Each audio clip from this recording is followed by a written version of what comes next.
All right. We have Sheel today here, who is, by my call, the most interesting man in tech. And that is a big claim. And I'm aware of the power of my words, but I did not stutter. I feel like I can rule the world. I know I could be what I want to. I put my all in it like no days off. On the road, let's travel. Sheel, I think I've told you this before, but I think of all people, I feel like you live in this beautiful blend of you do things that make you successful, but then you do a lot of things that just seem like a lot of fun and they're random and you're letting, life kind of bounce you in whatever direction it's going to take you. And it's kind of inspiring. And Sam, I know it's inspiring for you because Sam is a perfect square and he just likes to be a perfect square and he doesn't know what to do with this crazy blob shape like you. Sam, is that right? Yeah, I mean, he's inspiring to me. Like, he just does the silliest stuff. But let's just say, so Sheel, here's I'll brag on your behalf. So basically, you have a $320 million VC fund. You've built a business called Thistle to $100 million in revenue. And you've built another business that sold domains. I think you've sold $500 million in domains. You've done all this amazing stuff. But then you do the silliest things. You did an online version of The Bachelor. You're in a Justin Bieber music video. You do ridiculous stuff. He got married, sponsored by Taco Bell in the metaverse. He had a wedding in the metaverse with Taco Bell somehow. I don't even know what that is. I didn't know about that. That's awesome. What was that? Oh, it's a long story. But yeah, Taco Bell sponsored my wedding. We had a series. I figured if you're going to have a wedding, it's a great excuse to bring your friends together. And so I was and it's an excuse for all your friends to come together. As many times as you do it, they're all going to come. So we had 6 weddings and 9 wedding-related events over the course of a year, one of which was sponsored by Taco Bell because we entered a contest and my amazing wife let me do this. Yeah. Makes sense. I don't even know what to make of all this. But makes sense. I went back and I listened because you've been on the podcast way back when I first started it because you were a friend of mine in San Francisco and I wanted to have interesting people on the podcast. So back in 2019, you're probably in the first 20 episodes. And I actually went back and listened to it this morning because I forgot all of it. I don't remember any of this. So I'm going to repeat a couple of the stories. I actually want to start. You brought some ideas, opportunities you see, things like that. I want to get to those. But I want to start with maybe the relatable side hustle. Can you talk about one of the early ways you made money, which was this story about the iPod mini? I don't even know if you remember the full story here, but can you tell this iPod mini hustle story? Yeah, I was a new college graduate. I was working a job. They gave me an iPod mini, which is the iPod had come out, it was white, and then the mini came out, it was smaller, and it was available in 4 colors, blue, yellow, pink, and green. And right after I got it, my headphones got stuck in a bike I was riding and broke. And Apple was not selling those headphones. Those iconic headphones that I wanted, Apple wasn't selling them. So I had this idea of let me make these headphones and I'll make them in the colors matching the iPod mini. And so I went to China for the first time in my life just to figure this out. And You went for this reason. I went for this reason. Yeah. I was working a full-time job. I took a 2-week vacation and I was let me spend those 2 weeks in China. And where in China? China's a big place. You were just I'm just going to go. I'll find a guy. What was the plan? Okay. So I went to Hong Kong actually originally. I looked up trade shows. There was this big consumer electronics trade show. So I was I'm just going to go to this trade show and then I'll figure it out. And I hadn't booked anything else. So I went to this trade show. There were thousands of booths. And so I just went around having no idea about anything. Just went to these booths, found ones that made headphones. Their English was very poor. My Chinese is negligible. So it was a lot of they pull out a calculator and I'm this is what I want. And then I had some sketch drawing that I had made of what I was looking for. And then they're entering a number into a calculator. They're that's, $5. And I'm no. That's 83 cents. And then I actually went and visited their factories in southern China, Guangzhou and Shenzhen.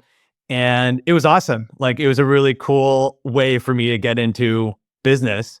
How much time passed between your headphone breaking and you're oh, I should sell headphones and I'm in China?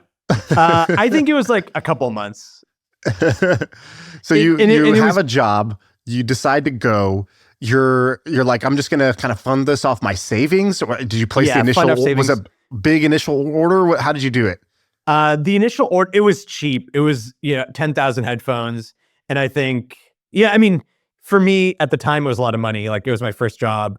But I think it was like a total outlay of $20,000. Gotcha. And so you make these headphones, which by the way, seems like an insane oversight by Apple to not sell the headphones. It made no sense, you're saying, they were iconic at the time. And you have to market these. How are you going to sell like 1,000 or 10,000 pairs of headphones? So now there's a playbook, quantitative marketing, all this stuff. At that time on the internet, there wasn't a playbook to follow. So I started out like going after blogs. There were a lot of blogs when I was like, I'll give you a giveaway for your readers. That was one technique. Smart. And then one that was pretty awesome is Facebook had just come out. And at this time, Facebook was limited to college campuses. And the way that they monetized Facebook at that time was you could set up a flyer. So like I went to Carnegie Mellon. I could pay $10 a day to have the sidebar at Carnegie Mellon. And it was basically for like a flyer. Like if I was throwing a party, I could advertise on Facebook. And so what I did was I went back to my high school friends who went to the biggest colleges. So like University of Michigan, Ohio State, like those Penn State, those kind of colleges where they had like 30 or 40,000 students. And I said, give me your Facebook ID. And they gave me their Facebook login. I paid them something. And I was able to market to those audiences for still $10 a day. Like you want the biggest audience you can for that $10 a day. And so we did, in Michigan, we did like the colors of Michigan, like blue and yellow, stuff like that. And it was a cool little business. Dude, that's amazing that Facebook used to let you do that. Just to like market to your whole campus for $10 a day is insane. How much did it end up making? Yeah. So how much money to make? I want to say net was probably like $80,000. Do you plan anything? So like one of the parts of this episode is that like you're pretty spontaneous but you have a $300 million fund, you have a $100 million a year company, who knows what that's worth, but at least probably a $100 million. So like pretty like epic success, but you also do the really random things, spur of the moment type of decision making. Yeah, I just like, I think I've always chosen like the more adventurous path, I would say. And then I think something I got from my grandfather, my mom's dad was like, he was just always bored and always coming up with new ideas. He would, at the time it was different, he would like read about something in the newspaper and be like, I should start something. So like in India, when TVs were coming out, like growing up, like there's only like one TV station and then expanded from there. And he was like, oh, TVs are going to be big. And he started a TV manufacturing company knowing nothing about anything. Like he just was like, I'll just learn how to make TVs. And then he set up a manufacturing company. It was hard to get a phone in India. So he created this like payphone company that allowed people to just use payphones. And like, he would just read about something in the newspaper. And like me as a kid, he would actually like mail me like clips from the newspaper. And he'd be like, should we start this company together? I'm like 15 years old. And he's like giving me an idea. And he had some good ones. One of the ones I remember, like I just looked this up recently. He passed away many years ago, but he had this idea for like, he looked up Ancestry.com, great business. And he was like, in India, people love their ancestry. Why don't we start one for India? And that was an idea he had for me. It's a good idea. Wow. Did anybody do that, by the way? Is there now an ancestry? I actually don't know. Is that question. Still up for grabs? Still probably a good idea for my grandfather who now passed away many years ago. Yeah, that's wild. Sam, on the first episode he talked about the domain business. It's kind of a longer story, so we probably won't do it again. But the short version of it is you were selling, you were not selling, you were the auctioneer for people who wanted to buy new domain, like top level domains. So like .photo, .app, .blog, whatever. And so Amazon and Google and rich guys would come and they would try to bid, and you guys were the auction to do that. And you would take 4% of the auction. You sold like, I don't know, $500 million worth of top level domains. But one of the things he talks about, he's like, yeah, so my co-founder was this expert in auction theory, and I met him on a train in India. Yeah, And that's true. he just had these little things he threw out, like, yeah, I was just happened to be on a train in India, met this guy, ended up starting a company with him. Was he an American in India or an Indian? He's German in India. That's ridiculous. What year was that? I met him in 2006. When Dharmesh came on the podcast, Dharmesh, the founder of HubSpot, we talked about the Steve Jobs speech that he gave at Stanford. That's pretty famous. A lot of people know it now. He talks about like you can't connect the dots.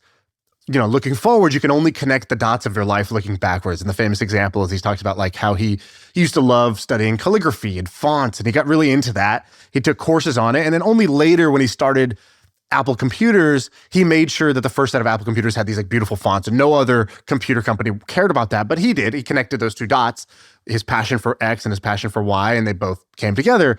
And Dharmesh pointed out, he's like, you know, I think a lot of people look at that and they just sort of shrug like, well, I guess I just can't connect the dots, like, you know, so don't even try. He's like, no, what that means is your job is to be a dot collector. And the dots will connect later, but like you got to be a dot collector. And so when I say that, like, I guess like what are some examples for you of dot collecting in your life where at the time you didn't really fully realize it, but you chose more adventurous path or you followed your curiosity and then good things later ended up happening? I think there's a lot of that. And I love that idea of being a dot collector. I think there's a lot of like just saying yes to stuff. So one, I'll say yes to a lot of crazy ideas that people throw at me. Investing, of course, you have to be discerning when I'm investing other people's capital. And so for the fund, I think we're very discerning. But for ideas for myself, or like people invite me to speak at a conference in some random country. I've been to like Latvia, Saudi Arabia, like all these countries that people don't go to just because somebody invited me. And I think that I've learned a lot by doing those things. One of the crazier things I did is I lived in India on $1 a day. It's like a Mr. Beast video. Yeah. Yeah, it's funny. And I did it for a year. So like I moved to India, I was 24 years old, and I lived for 1 year on around $1 a day. And what does that get you in India? Is that like a McDonald's value meal? Like I don't know maybe like a McDonald's value meal per day. Okay. And so I think like what I learned from that, I think it was like supremely influential in my life. And I learned one, like I don't need a lot of money to be happy. Like I was so happy in that time. And like I was a management consultant in the United States, like making a 6-figure salary, and I moved to India on $1 a day. And I had a convertible here. In India, I had like a bicycle, and even the bicycle was like a big deal for me to buy. And I just had so much fun. And there's this concept in India called jugaad, which is a Hindi word. It means like, there's no perfect word for it, but it kind of means like creative problem solving. And I think like I really learned a lot of creative problem solving during that year, like just reusing things. I learned like the importance of community resourcefulness. Wait, so you spent $365 in 1 year? That was it? Yeah. Does that include rent? And what type of program is this? The program no longer exists. It was called IndieCore, and it was like a volunteer program. And part of it was like I was working for Kiva, a nonprofit microfinance institution, and I wanted to live like my borrowers. And so the people that we were lending money to were living on $1 a day. So I was like, I'm going to do it too. So did you just like have a midlife crisis when you were 25? Like, why did you do this in the first place? What was the why? Okay, yeah, the why is kind of silly in hindsight, but actually I watched a Hindi movie called Rang De Basanti, where they're like, India isn't just going to change, you have to change it. And I was thinking like, I grew up in America, but I have a lot of affinities to India. I want to change India. So Wow. I had this like lofty ambition, and then I don't think I did anything for India. Like I did a lot for myself, but I don't think I accomplished anything for India. That's Dude, amazing. I was trying to convince Shaan like 3 weeks ago. I think it was like don't spend any money for a week or something like way less significant than what you did. And I got like a hard no. I didn't watch that movie, dude. I wasn't inspired. In hindsight, it was stupid. Like I got super sick. I got typhoid, and besides that. Besides that, no, overall, it was an amazing experience. And actually, like I have so many of my close friends today are from that time. There's another good dot collector story, I think, for you. You correct me if I'm wrong, but I think you were one of the first investors in Flexport. Is that right? Yeah. But you didn't just it wasn't just like a traditional VC move where somebody cold pitches you and then you write this check because you're like, yeah, I totally see the future of freight forwarding. No, it wasn't that. There was you did something. You just said yes to something before that. I don't know the full story, but I know that it wasn't just a cold pitch that walked into your office. And by the way, just so we have context, what's Flexport valued ish now, and what was it when you invested? Like, how big of a deal is this? Yeah. So I actually don't know the most recent, but it's in the several billions of dollars. Okay. And when I invested, it was a $10 million valuation. Something cool. like 10 million to 3 billion, let's call it. Yeah. And I sold some of my shares, and the ones that I sold, it was more than 100x return. Wow. Okay. All right. Go ahead. Sorry. And okay, so Flexport, it's a digital freight forwarding company is one way to think about it. If you have a bunch of stuff in China and need to get it here, there's a bunch of steps required in between, and they'll help you do those steps. Like when you wanted your iPhone, your iPod mini headphones to get here, they got to get onto a container, get onto a boat, get from the boat to the port to the truck to your warehouse. How does all that go happen? Through customs, all this other stuff. Exactly. And so it just made sense to me that this needed to be digital. It's a real pain in the ass if you don't use Flexport or something like it. And so I met Ryan at a party, and we bonded over some really funny things, which were, I think he's a really hacky guy. Like, he just figures stuff out. He started the company by himself, non-technical, like outsourced team originally. And then eventually he built up a lot of stuff internally. But we were buying Uber credits in our name. So I did that. You did that too? Was it what your guy did to you? No. We were like, I was advertising Google AdWords for my referral code. And at times, I would buy free rides from this guy in India. Oh, who was probably doing what we're doing. Yeah, exactly. Yeah. Like, I would buy like $1,000 of Uber credit for like $100 or something like that. Okay, so we were effectively doing the same thing, like just advertising for our name, and we kind of bonded over that and became friends. And then when he had done some previous businesses in the import export space, and so I was like, dude, whatever you start, I'm going to be investing in it, and it obviously turned out great. That's amazing. Isn't it crazy, by the way, how I don't know what Ryan's worth, but if you have a multi-billion-dollar company, you're in the vicinity of hundreds of millions or even billions of dollars of net worth. So you're you're a big shot. And just 8 years prior, you're selling Uber credit. And that's a pretty common story, I think. For sure. Silicon Valley, it's like so many people that you meet. I guess I've lived in San Francisco for 12 years now. And this is like a common story. There's a bunch of people I met early on who were just like hustling and then eventually started something that became big. That's so funny. Shaan, and I think that's actually, like, you talked about the surface area or like all the dot collecting. I think part of it is being in San Francisco. Like, I moved here in 2012 and there were just a lot of interesting things happening. Like, if you were out meeting people, you met people doing interesting things. The way you're saying you live is different than what you probably advise the companies who you invest in to live. Just like saying yes to a variety of things, which if I wanted to paint this in a bad way, I'd be like, well, you're ADD and you can't focus, and you're missing out on year 8, 9, 10 and year 20 where all a lot of the compounding growth comes from.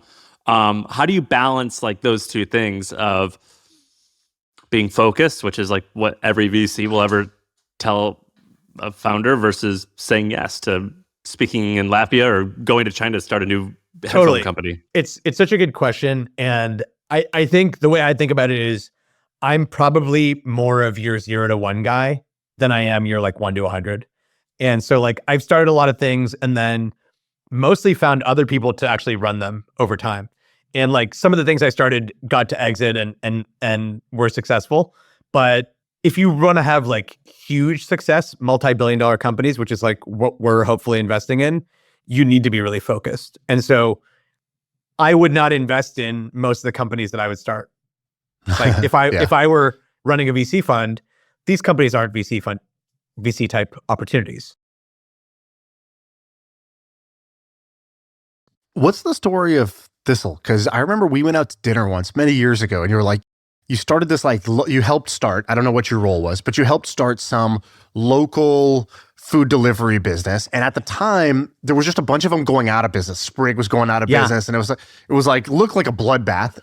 And you were like, no, we're kind of approaching it like not the venture funded way. I started ordering from it. I started eating it all the time. I love Thistle. And Sam just said it's now $100 million a year business. Can you tell, what is the origin of this business? Yeah. So the origin is myself and my roommate in San Francisco at the time.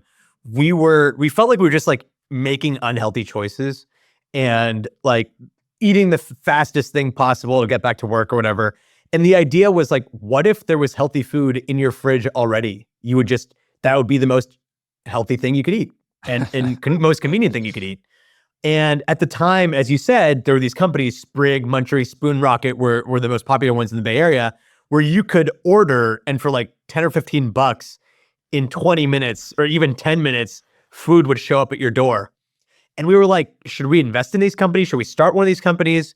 I ended up driving for Sprig. I was like, let me sign up to be a driver. There he goes again. That is so funny. And for those two people who don't know, Sprig is started by all of our friend Goggin, and it was one of the innovators before DoorDash, or I think before DoorDash. You're driving there as like due diligence? Yeah, I like signed up to be a driver and to like, diligence. And I was like, okay, so there are a bunch of problems with this model. I don't know if this is going to be a massive business. And the problems are, one, they're wasting a ton of food. Like, you cannot predict how much food you need on any given day.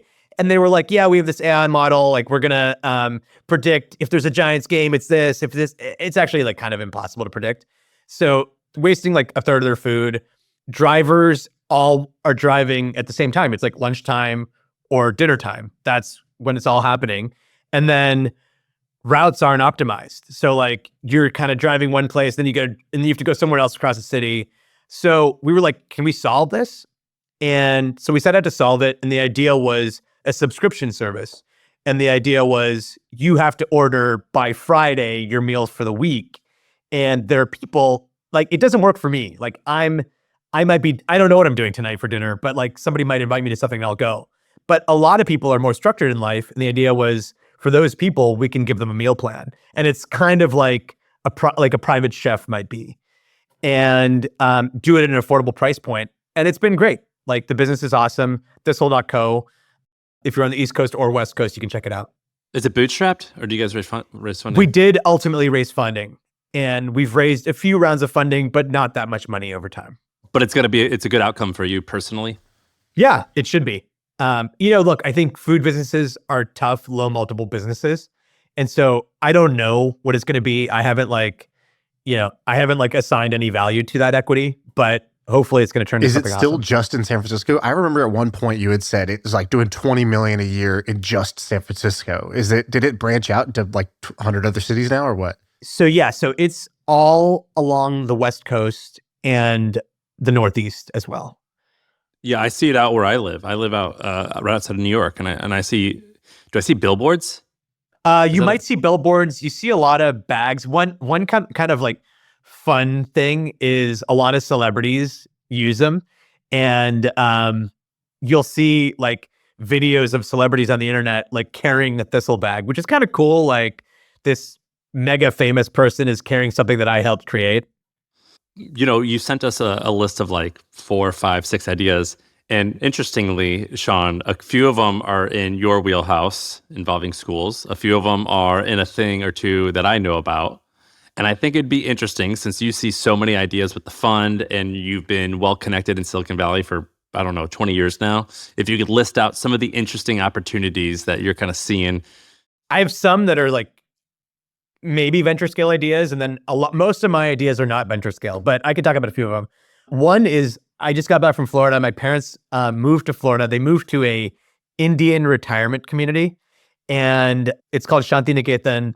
And it's not that well executed, but the idea is Indians, they like this guy created a huge plot where he put up like 100 homes, and then there's a community center where they have Indian food, they have like movie nights, stuff like that. It's really fun for Indian people, for Indian retirees. Do you have And to the be idea- Indian to go, or is it just like Everyone who lives there is Indian, yeah. But like, can I go and join? Oh yeah, you or- can go check it out anytime, yeah. Eat the food. And so the idea, it's a good idea, but it's not that well executed. And I've just been thinking, like, there are a lot of retirement communities out there, and most of them are aligned to a single affinity, which is golf. And so like most retirement communities are built around golf, which is great for people who love golf, but there's so many other affinities out there that should have their own retirement community. And, you know, people are living longer than they did. So like people are still retiring at 65, but they have like, not only are they living longer, they're living longer, healthier lives. So like my parents are still like relatively healthy. I expect them to live another 20, 30 years. And you can build these communities where people like do whatever their affinity is.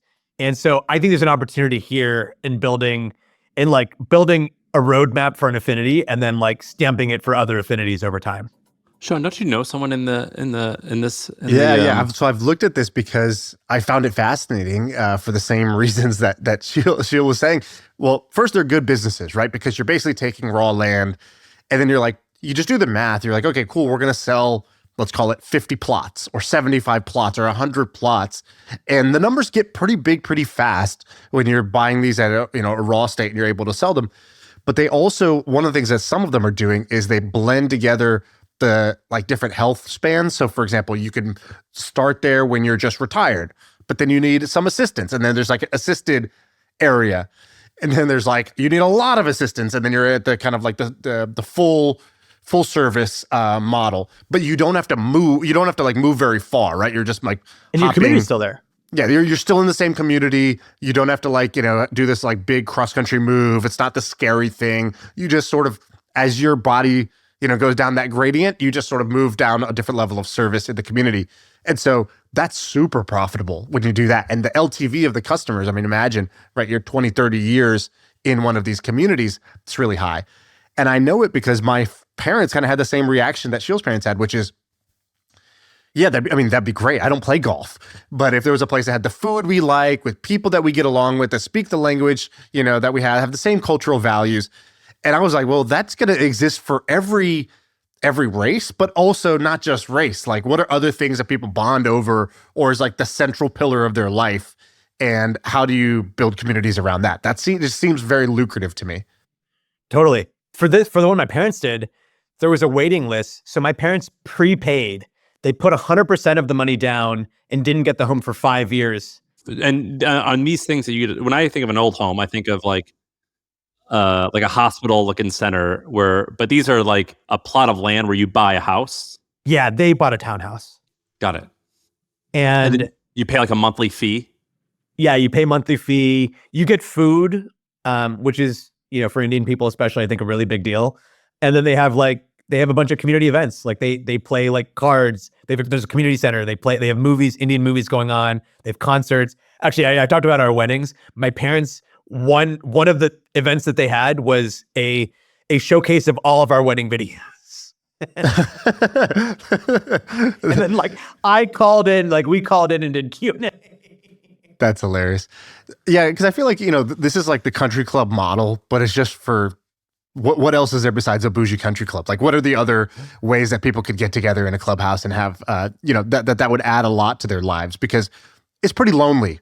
If Exactly. You're older, you're living somewhere, you don't know other people, and the effort it would take to go make new friends or drive to places just for certain events versus having it almost like resort style for you, it just makes a lot of sense. And we have a friend who came on the pod, Craig Fuller, who did this with airline or flying enthusiasts. So basically, he bought a plot of land, he developed homes on it, he pre-sold a bunch of them, and basically the center of the property is instead of a golf course, it's an airplane hangar. So That's cool.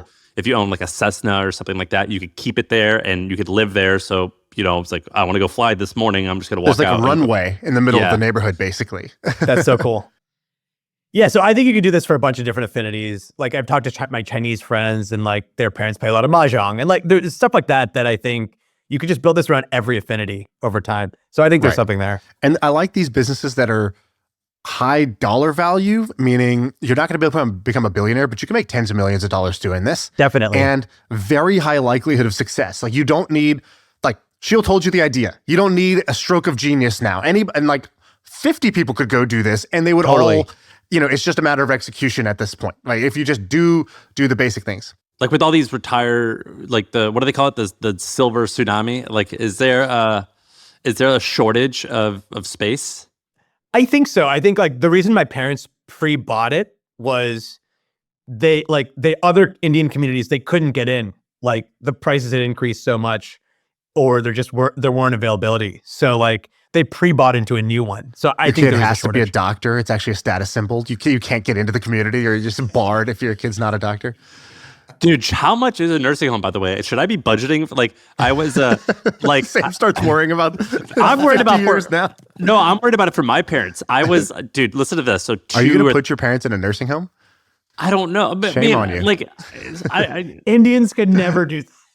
Sometimes I think they like that, don't they? Like, they want... I don't know. I thought it was, like, enjoyable. I don't fucking know. But so I was being with a financial advisor, like, 3 years ago, and it was, like... 20 years in the future, I was like, what's that $250,000 a year spend? And he was like, oh, you're going to have kids, right? I was like, yeah, but I'm not going to have triplets. He was like, well, you're going to have one kid, and I assume that they're going to go to like a school that's in like the 85 percentile of cost. And so in 20 years, if you have kids in 2 years, it's going to be $250,000 a year. And I was like, dude, don't make up this bullshit. He goes, I didn't make it up. I just took the trailing like 20 years of growth for a Harvard or whatever 90 percentile cost school is. And I just applied that for the next 20 years. And that's just how I came up with it. And I was like baffled that it's going to be, I think it was maybe 150,000 a year. It was six figures. And now that I'm realizing with old people homes or nursing homes, I'm pretty sure that some of them are $10,000 and $20,000 a month today. Yeah, that's right. That's how much it costs. Which it's insane, I guess. So like, what am I gonna have to pay if my parents eventually want to do this? Are we talking like $500,000 a year? It's not that high, but you can there's a range. So you can do a $3,000 a month bed. You could do an $8,000 a month bed. You could do $15,000, $20,000, depending on if you want to go basically the Ritz-Carlton. Is $20,000 the fanciest?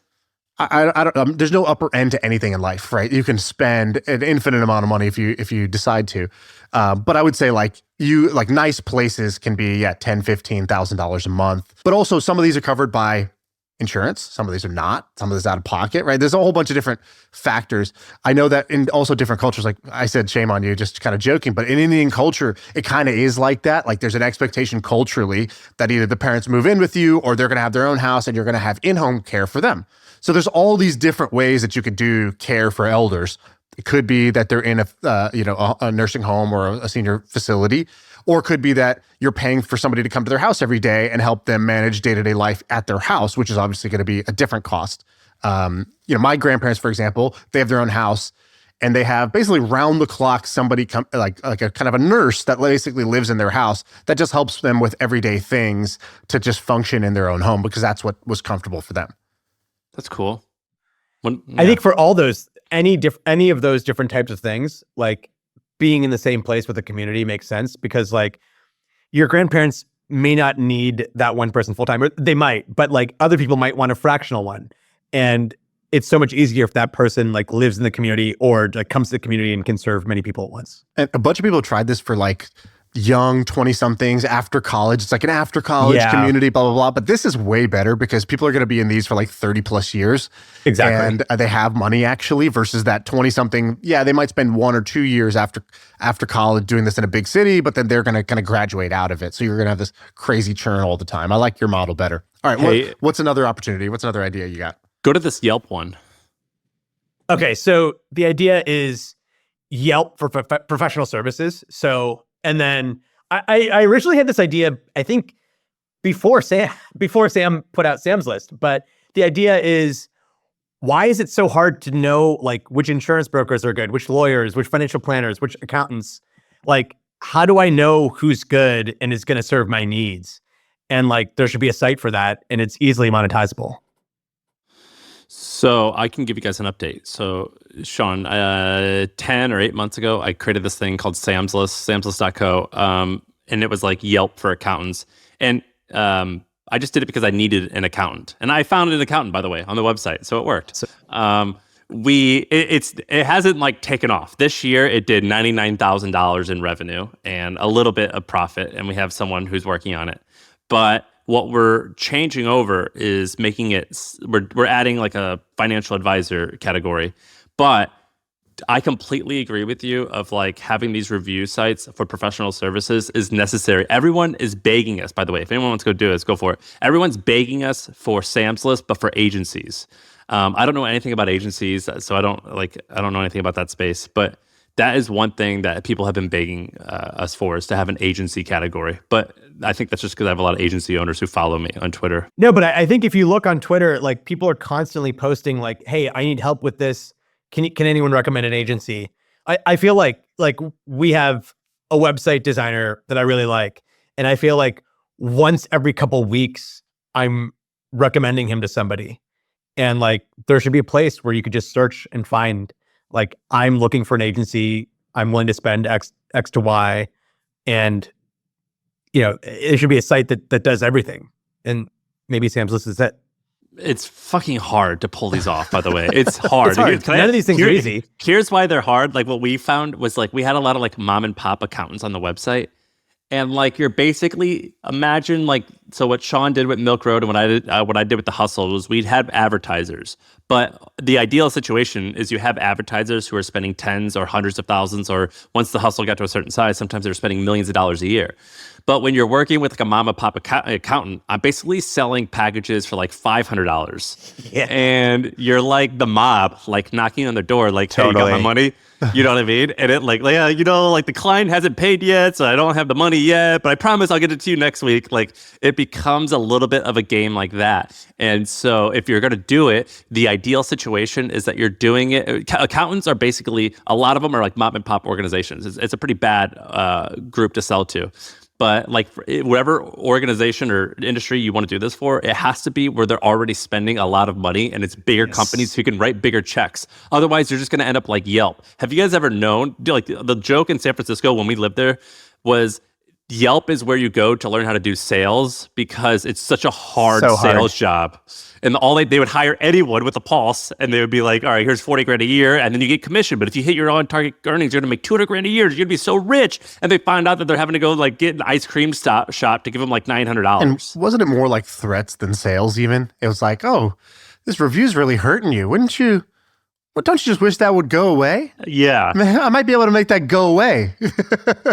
I never found any evidence of that actually happening though. Like people have been like, provide me evidence. And I don't think there's actual evidence of that happening. There is with the Better Business Bureau, by the way, but not with Yelp, from what I can tell. Where did that come from? It came from business owners complaining about it. Who else would put that story out there?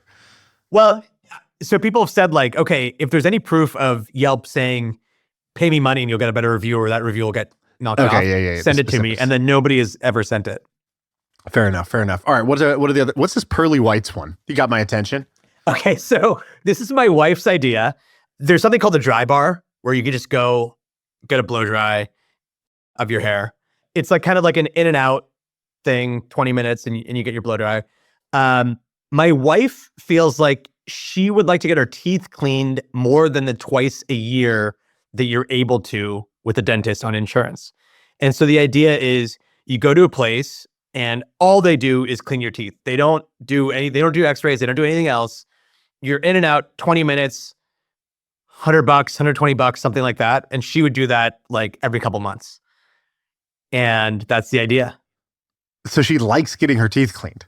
She likes getting teeth cleaned, which I think is weird. Like I don't, but she does. And I could see people doing it like, oh, I'm going to an event. Like I'm going to get my hair done. I'm going to get my teeth cleaned. Well, I like the unbundling of like the dental checkup, right? It's like, what is the one part that people kind of would want the most or need the most often, that if you separate it out of your normal dental kind of cycles, there might be just like a market for people who just want this. I kind of buy that, but I thought it would be teeth whitening, not cleaning. That's part of it also. And actually like you probably make more money in the whitening side. But what you could do is actually like you standardize and like have a really nice looking space, and dentists would franchise this, and they'd be like, oh, I'm a dentist. I can open one of these. You need to have dental hygienists and a dent. In some states, you need to have a dentist there. But it doesn't have to be like, they don't have to be doing the work. They just have to be there. Right. Dude, I went to my dentist and he had this sign, but like it stood out because everything in the dentist office looked like a dentist office. It just looked like mom and poppy. And then there was one sign that looked really nice. And this one sign was basically advertising kind of what you're describing. It was like a 20-minute teeth whitening for like $85 or whatever it was, some dollar amount. And I was like, what is this? Is this yours? And he's like, oh, actually, yeah, there's like this company that made this service that then we can then sell to our customers. And they provide like the marketing and the name of this, and they're trying to popularize this. But we just get incremental revenue because we're able to upsell this essentially. And I was like, oh, that's smart. It's basically like the Hunt Brothers pizza model. What they did for gas stations. They're like, hey, here's a pizza shop inside your gas station. Somebody's doing this for dental offices where they're putting in this like teeth whitening upsell program. And I was like, it's kind of work. I get it. It works because otherwise, the dentist offers like, 1,500 services. If you really wanted to, you could go and ask them about them. What's it called? I don't remember the name of this one, but I don't think it was, I don't know how popular this is, but I remember just thinking, oh, this makes sense. I could see why it's a win for the dentist. It's a win for this company. And I could see why consumers would be, when you're just sitting there trapped in the chair, literally like strapped into the chair, it's the first thing you see in front of you. You stare at that thing for 15 minutes and you're looking at this before and after photo and you're like, yeah, cool, add that on. I'll take that. I'll take the whites. Speaking of Hunt Brothers, another idea, and this is one of my best friends is doing this, and I invested, but it's called Pizzeria Luna. And the idea is when people go to hotels, they most often order pizza. Like mid-range hotels, people order pizza. Constantly Domino's is coming in. So the idea was, what if we gave you the ability to sell a high quality pizza? And originally it was like, we'll give you the oven and the pizza that's like hand tossed, made in Italy, actually, shipped over from Italy, tastes amazing. And so a lot of hotels use Pizzeria Luna. And then we have the table tents and all that other stuff. Dude, this is a great idea. It's just Hunt Brothers, but for hotels and Italian. Is it working? It's working, yeah. It's been pretty successful. It's still fairly early, but it's doing really well. And what's the hard part about this? Because like, the Hunt Brothers thing, I think they started out doing wholesale ingredients. So they already had like a ton of infrastructure in place where they were already selling, doughs and all that stuff to pizza shops all around the place. And that's why they were able to like just take the next logical step and create their own brand and then provide those same ingredients to the gas station owners. Is this really hard to spin up, or was this actually like, pretty doable? I mean, it's complicated. Like my friend is on a plane to Italy all the time. Like he wanted to make sure it was like super high quality, something the hotels felt really proud to offer. Wait, but why? I don't think I could tell if this pizza's from Italy. That's it. Like, would my taste buds know the difference between a Kentucky and an Italian? Once he says it, you're like, yeah, this is not cheap pizza. It's not cheap pizza. Like Italy, like is that, how like Florida has like Hollywood, Florida, like it's a small town. Yeah, can we call it like, is there like an Italy, Kentucky? Italy, Wisconsin. Yeah. No, it turns out like the ingredients, like it just does taste better.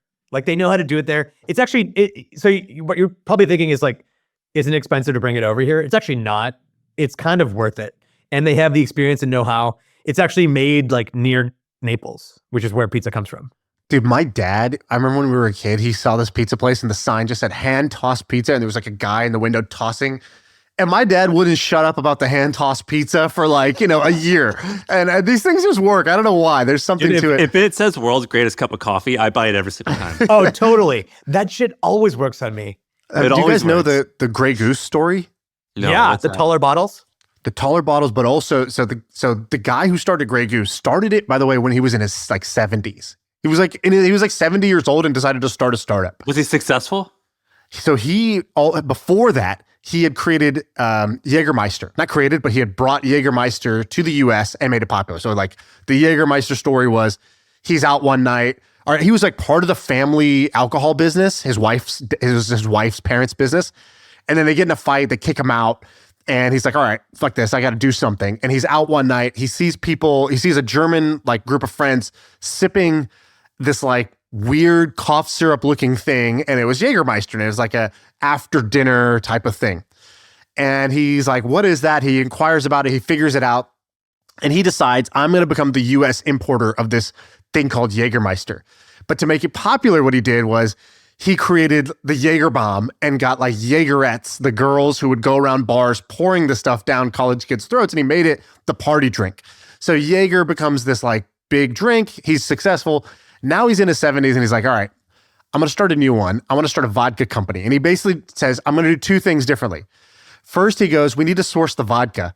And they go, great, we're on our next flight out to Moscow. And he goes, no, we're not doing Russian vodka. They go, what do you mean? We're all that's where vodka comes from. He goes, go to France and find me vodka. They go, there's no vodka in France. He goes, go to France and find me vodka, because if I told you this is French vodka, it just makes that dirty Russian vodka look like crap. And so they're like, but what if it's not better? He goes, I said it's French vodka. That means it's better. And so he sends one group there and he tells the other group, he goes, go to the bar right now and buy the most expensive vodka that there is. Bring all the bottles here. And they bring all the bottles, and he's basically like, he lines them all up. And he goes, cool. Whatever what's the most expensive vodka? It was like Absolute at the time. He's like, cool. We're going to be 30% more expensive than whatever the most expensive one is. And that's their bottle. Okay, it's this fat bottle. We're going to be a tall bottle. And then he commissioned somebody to make it, and they did the frosted glass. And he's like, that's it. That looks expensive as hell. And he created Grey Goose off of this very simple concept. It was like either Italian or French vodka put in this expensive, tall, frosted glass bottle. It's so tall it wouldn't even fit on the shelves. So you had to put it on the top shelf, because if you put it on the middle shelf, it wouldn't fit. It was too tall. So it had to become top shelf like vodka by default, because it was so tall. Isn't that amazing? That's hilarious. That's so funny. It's interesting because it's basically like a commodity. Like it's all pretty much the same. It's hard for people to distinguish. I have a friend who started a vodka brand, and the bottle cost more than the vodka. Yeah, exactly. And it was like a premium brand. Dude, it seems like a horrible business to be in. It seems like really challenging. Alcohol in particular is tough because of the regulatory environment. It's different state by state, what you can sell, and you have to get licensed and all this stuff. It is challenging. Oh, do you want to do another one? Yeah, what else you got? What else are you excited about, Sheel, that you think somebody could go do? I think something I want in my life is like a school for AI tools. So like maybe you could franchise it. But for me, like right now, I would pay a few $100 to go to a class like half a day just to become a better photographer, iPhone photographer, and like show me how to edit things and like make funny things on the internet, memes or whatever. Same thing for video. And I think the same is true for many other products that you can use like AI or software for. So it's like a software school in person. Cool one, but just for you, like just other tools that are useful in your life. Exactly, yeah. Is for Shaan, adults or for kids? It could be for Somewhat. adults. I think start with adults and then also kids. Shaan, he was telling me before this, he was like, I'm trying to hire this person to teach me how to do like video editing and use AI. And I was like, two things. One, Shaan actually hired an AI like tutor, which is actually pretty amazing. And then also you went on this big rant a month ago. It's probably the greatest in terms of like ikigai, of like what the world wants, what Shaan's good at, what he's passionate about, and like what the world's willing to pay for. Like him creating like another Full Sail university. It's quite aligned. Oh yeah, I had this idea. Well, first I did an AI tutor, mostly just because I've realized that coaches are just an absolute life hack. Once you get some money, it's like a luxury that doesn't actually cost that much, but adds a lot of value to your life. And so now anytime I want to do something, my first stop is who's a coach I can hire that will speed up my learning curve, be a forcing function because they're going to show up and it's going to like force me to actually stick to this hobby. And yeah, get better faster. How do you find them?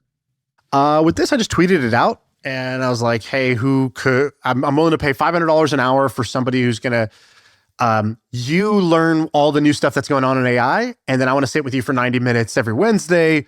And I want you to, tell me what's going on, but also like like teach like I'm hands on keyboard, struggling trying to do the thing because that way I'll like actually learn how to do it.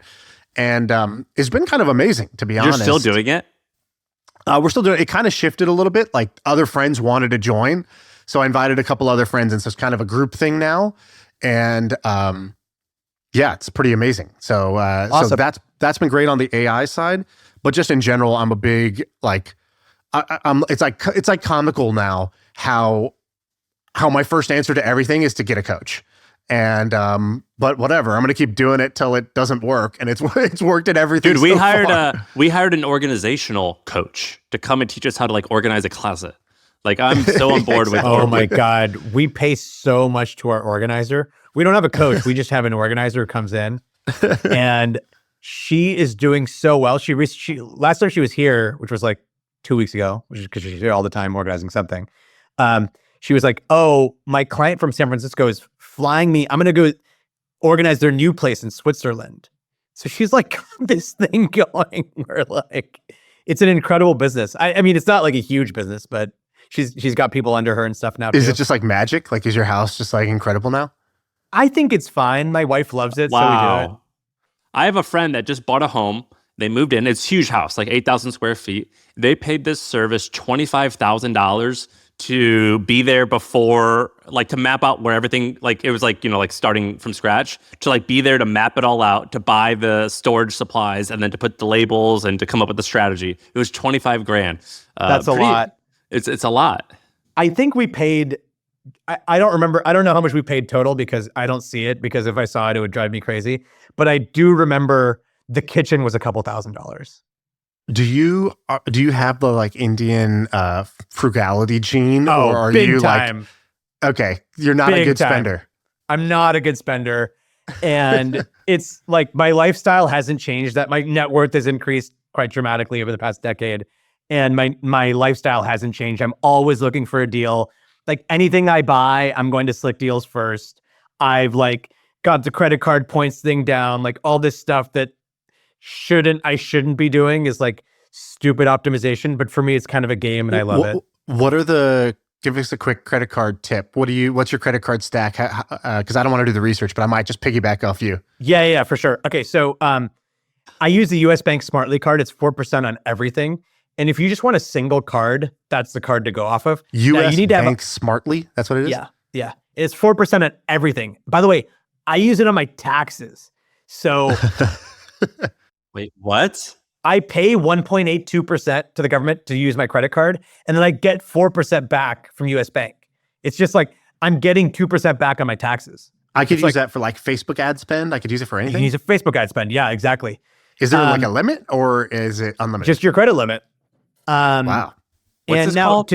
it's called US Bank Smartly, and you have to have $100,000 with US Bank. But what I did is I just have a brokerage account with a single stock, and that's my $100,000 at US Bank.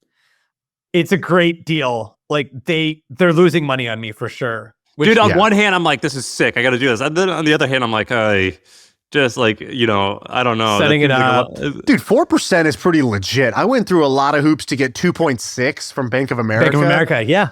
And so now you're just shitting on that. This is way better. This is way better. But you also tweet all types of stuff. Like the other day, you're like, does Robinhood give like 4% interest? Yeah, so or something? Robinhood has a card that gives 3% cash back on everything. And then right now they have a promo where it's like 4% or 5%.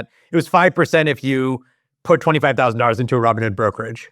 Dude, it's kind of actually a certain amount of interesting because if you are a really big company or you're spending a lot, couldn't the difference between 0% and 4% like have a meaningful impact on your margin? Absolutely. Yeah. I mean, if you're buying Facebook ads, it could be really massive for you. Yeah. But for me, even just my taxes, getting 2% back on my taxes is, many thousands of dollars. Pretty sweet. That's crazy. It's like free money. I know a guy who, I could say it actually. His name's David Hauser. He did a podcast, so it's public. But he sold his company Grasshopper for, I think, $125 million. And he's like, famously, he's a friend of mine. He's like famously frugal and like, whatever. And he was like, convinced American Express to let him pay his tax bill, which on a $100 million sale, I don't know what that would be, $40 million, something. And he was like, I now have unlimited, basically like unlimited flying, like for the next, he's like, for the next like 30 years, I ball out on flying and I don't have to pay for a thing. And he paid with his, $40 million tax bill on Amex. The one thing, speaking of miles, so like, one thing I don't want to do is accumulate a lot of miles. I already have more miles than I need. And like people are like, oh, well, you're getting 4%, but I'm actually getting 5% because I get miles and miles are worth 2.3 cents to me and then I look into it and they're like, how is it worth that much to you? And you're like flying on some random time of the day on a business class flight, but that's not the flight I want to take. Just give me cash back and I'll buy my own shit. Right. Also, don't miles inflate at some like insane inflation rate? Plus, you don't actually use all your miles. So even if in theory, every point is worth X, you're never going to use 100% of your points. So you have to discount back off that. Exactly. So for me, cash back is king. Dude, I know a guy in Hampton, by the way, who is a 2-person company and he spends $10 million a year on Facebook ads or something. And he's like, I got all these miles. And so I was like, hey, book a flight for me and I'll just send you the money. And I got, I bought 4 first-class tickets to Europe and I got probably a 30% discount because of it. It was awesome. Significant savings for me. Do you have any other good financial wins or hacks? So you got the 4% cashback card. Is there anything else that like is a needle mover? Actually, I've started using Robinhood for a lot of stuff. So Robinhood had this thing where, and they continue to have it where that's dangerous. I don't think it's dangerous. Robinhood's a big company. They're making lots of money. I'm a Robinhood bull, and they had this thing where you could move your assets over and they would match 1%. So it's pretty amazing. If you have, let's say, $10 million of assets in stocks somewhere, you move it over, you get $100,000 free money. How long does it have to stay there? I think it's 2 years, but I've been very happy with the service. And I just did the transfer, ACAS transfer from Schwab. Schwab called me like red alert. And they were like, we'll give you $15,000 right now in your account. You don't have to do anything. We're just going to give you $15,000. You just don't move your money. And I was like, yeah, but I'm getting a lot more from Robinhood. So I moved it and I've been very happy. And then I have a lot of I now use other products on them and they have a great margin rate. It's like 5%. It's great. Do you, are you like a stock picker? What do you do with your personal portfolio? Are you just like boring index funds? Do you do anything interesting? I want to not be a stock picker. I want to be boring index funds, but inevitably, like I get excited about an idea and I invest in it. And it's been very good for me. I've like been fortunate to outperform the market pretty significantly. What was your best pick? I bought, like my biggest position was NVIDIA in 2017. No shit. And what was that based on? What was the idea there? It was, I did a lot of research, got excited, and I thought there were 2 theses. Like it was more based on crypto than it was AI. And I was wrong. Like we moved away from GPUs and moved into ASICs for crypto, but it ended up being right anyway.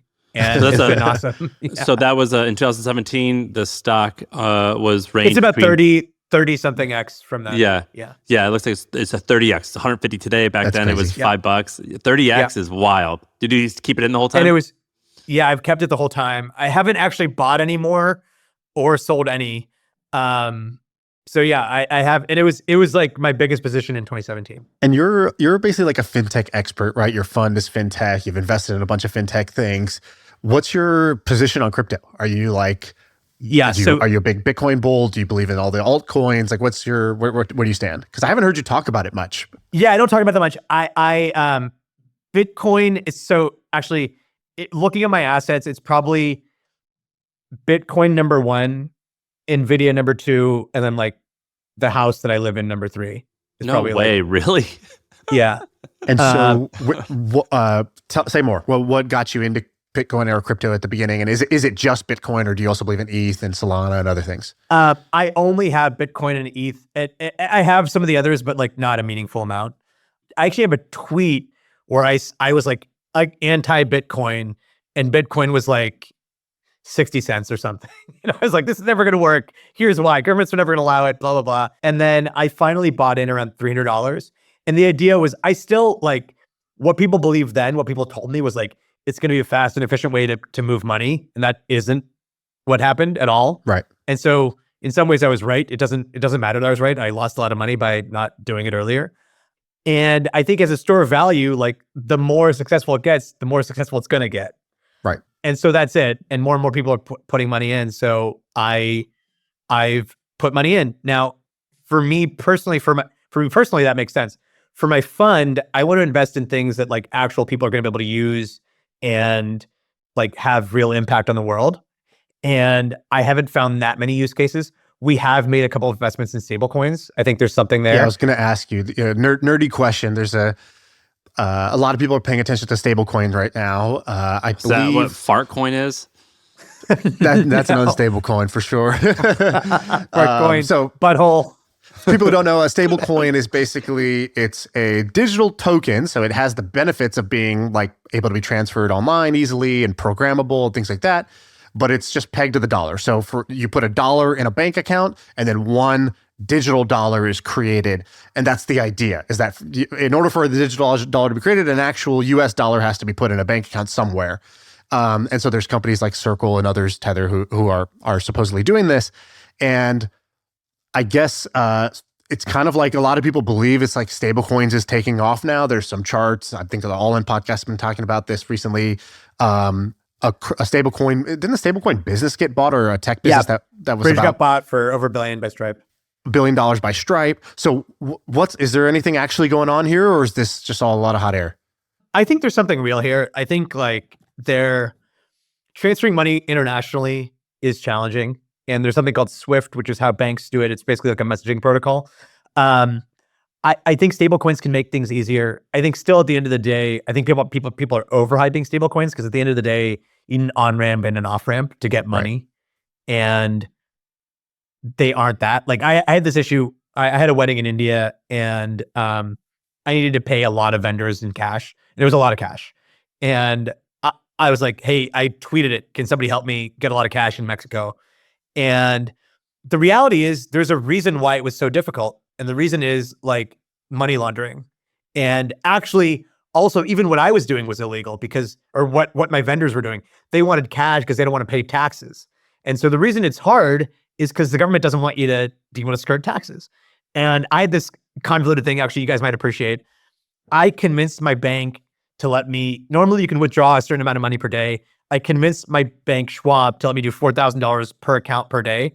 And I opened 6 bank accounts at Schwab. And I was able to go to an ATM and withdraw $4,000 of cash per account per day. And I was there for the week prior. That basically paid for a lot of my wedding. Dude, do you know what the takeaway from this, all, by the way, is? It's like, that's the second time that you've said something where you went to like a major institution and negotiated. Like, yeah, like when I hear about like you went to Schwab, I'm like, is Schwab a person that you can go to? Like, I don't understand. You know what I mean? It's like getting like Google AdWords help. It's like if I had a Gmail issue, it's like just, hey, Google, yeah, I need you to fix this. Like, I didn't even realize that you could call Schwab or call Bank of America and like, yeah, I know you guys don't offer this, but you got to.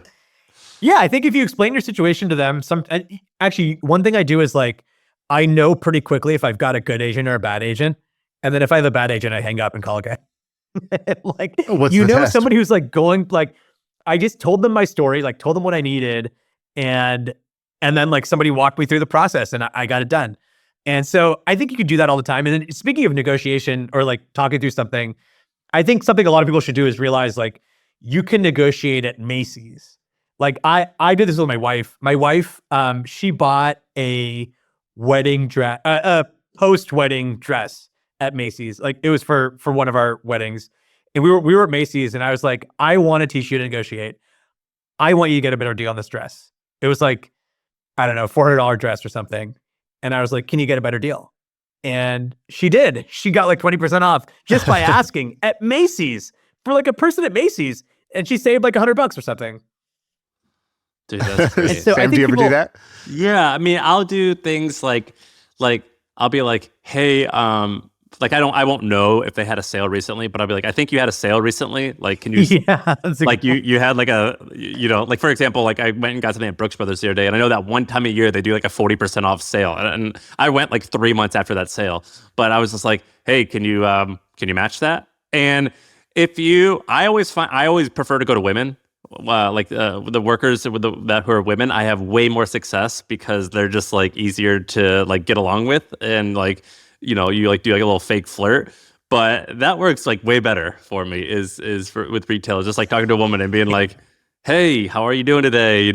Look, I know this is a little obnoxious, but can I get that sale discount or what? Yeah. My buddy Dan. And always they have a bunch of QR codes or like barcodes, and they just scan a QR code or barcode, Right. and it's like, oh, here's 20% off, and like all you need to do is ask. My buddy Dan, his mom was like the master at this. If like when we were in college, we would go try to like, buy stuff for our dorm rooms or our apartment. And she would just, while we're checking out, she'd be like, and give the boys a discount. These are college boys, give these boys a discount. And then they would be like, what? For what? And then she's like, give them a discount. Yeah, she would just be like, come on, give the boys a discount. They need it. And then she would just tell them, like, give the boys a discount. And then sure enough, 20, 30, 40% off would just happen like that. And I would never even think to do it, but she would just say it like it's a done deal. Like, oh, it's happening. Not like, do you think it'd be possible? Is there any way we would really appreciate it? She was just like, oh, and then throw that in. Put the discount on top of it. Whatever you got, like, give the boys a just discount. like alphas, like every clerk. Yeah, exactly. I think it's something like I want my kids to learn. Like if I have kids in the future, hopefully I will. Like I want them to learn these sort of things. And it's also like somebody posted like, what job do you wish you had? I wish I had a sales job growing up. And like the people that are selling you like Dead Sea cosmetics or something, like they're just coming up to you, or like cell phone accessories. They're like, hey, what phone do you have? And then they try to sell you something. I feel like those are really useful things that I wish I knew. Dude, the Dead Sea guy at the mall. Oh my God. Unbelievable skill set. Just an incredible skill set. Is that a scent or a lotion? I think it's like a body scrub. Yeah. Got it. And it's got to be like a 98% profit margin sort of business. Yeah.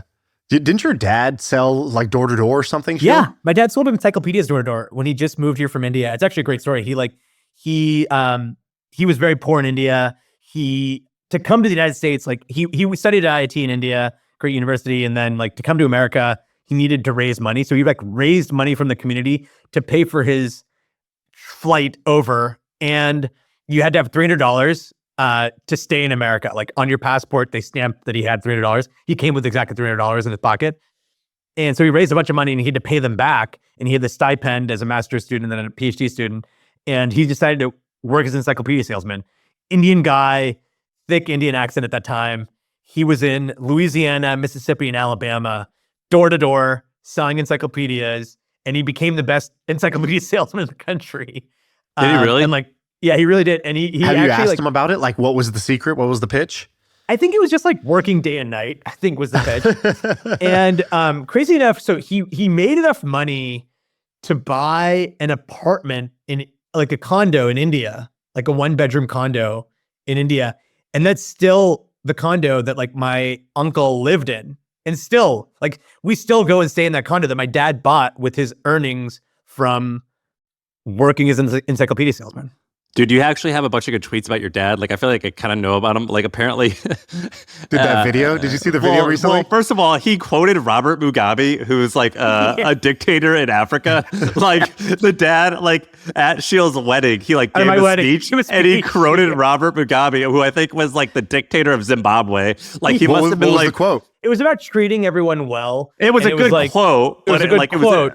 But like he was clearly on like brainy quotes, and he typed in like quote on love, and like it was by like a killer dictator. Right. and my dad was like, Robert Mugabe, very very famous for his quips, and I'm like, I think Robert Mugabe was famous for something else, but okay. And then he's got this other video of his dad on a cruise. Like he's like, we lost my dad, but we found him dancing or something like that. He's like dancing with this other couple, and then. So we went on a cruise, family cruise, a couple of weeks ago. It was awesome. I was very skeptical of going on a cruise. We went with eight family members. It was super awesome. But anyway, we go to this tasting menu restaurant, and my dad shows up with a pizza to the tasting menu and I filmed him, like the people like were like pretty mad at him.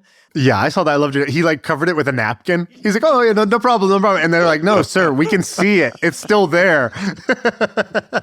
Yeah, he's treating it like a baby. You put something in front of their eyes and it just doesn't appear anymore. Exactly. That's hilarious. Dude, thank you for doing this. Well, this was fun hanging with you, as it always is. And I recommend, if you want to hear Sheel's story, go back and listen to the episode. I think it's episode 18. I think it's called like the guy who made millions on selling wacky domains, because you told your story kind of like in order there, and it's a great episode. I went, for me to go back and re-listen to my voice, like anybody knows, if you're listening to your own voice on a recording, that's painful. And so for the fact that I went through an hour episode this morning, that means the episode's pretty good. And they That got to was give before you a you follow. guys made it so big. Yeah, you were there. You were the cause.